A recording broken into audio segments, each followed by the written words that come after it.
নমস্কার, শান্তনু হাজরা বলছি। ছায়ানট ছায়ানট ছায়ানট পুরে ছাই।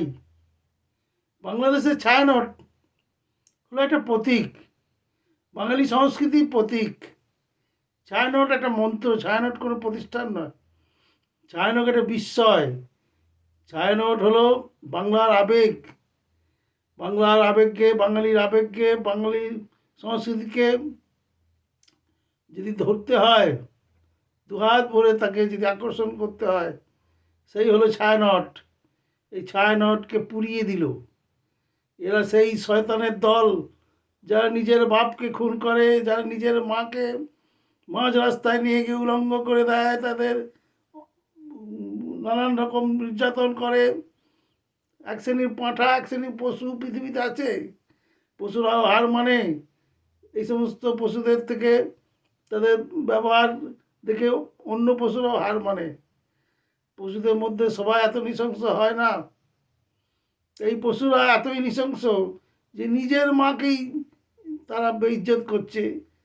এই এই বাংলাদেশ আজকে একদিনে গঠিত হয়নি। বাংলাদেশ হয়তো স্বাধীন হয়েছে ৭১ সালে, কিন্তু বাংলা ভাষা, বাংলার মর্যাদা তারা রেখেছিল। বাংলাদেশে যে যা ছিল তাই নিয়ে আমরা গর্ব করতাম। সেই রমনার মাঠ, সেই রমনার বটমূল, সেই বুড়িগঙ্গার তীরে আড্ডা, তার নৌকার মধ্যে নানান রকম সমাজ, ইন্টেলেকচুয়ালরা আসা যাওয়া, এগুলো ছিল ঢাকার ঐতিহ্য। উদীচী একটা ঐতিহ্য। এগুলো সবই বাংলা ভাষার কথা বলে, বাংলার সংস্কৃতির কথা বলে, বাংলার অস্মিতার কথা বলে। এই এই উদীচী এই এই ছায়ানটি একসময় রাজত্ব করে গেছে বাঙালির সমস্ত ইন্টেলেকচুয়ালস। দুষ্কৃতীরা জানে যে কোনো জাতিকে ধ্বংস করতে গেলে তার সংস্কৃতিকে আগে ধ্বংস করতে হয়। এই জিনিস আমরা দেখেছি।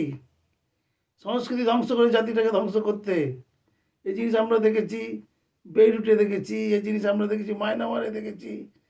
প্রথমেই সংস্কৃতিকে, কেন্দ্রগুলোকে ধ্বংস করতে হয়, তাদের ডিএনএটাই পাল্টে দিতে হয়, তবে সেই জাতিটাকে ধ্বংস করা যায়। এতে যুগ যুগ ধরে চলছে।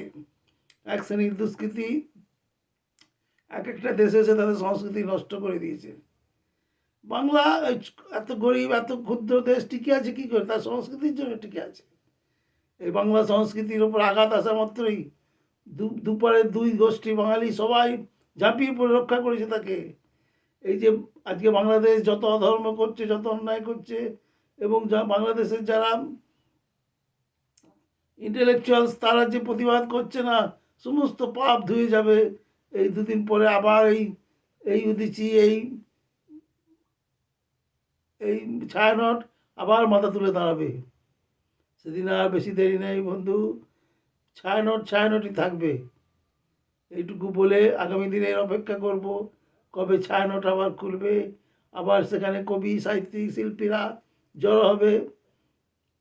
সেই অপেক্ষায় রয়েছি। ধন্যবাদ আজকে।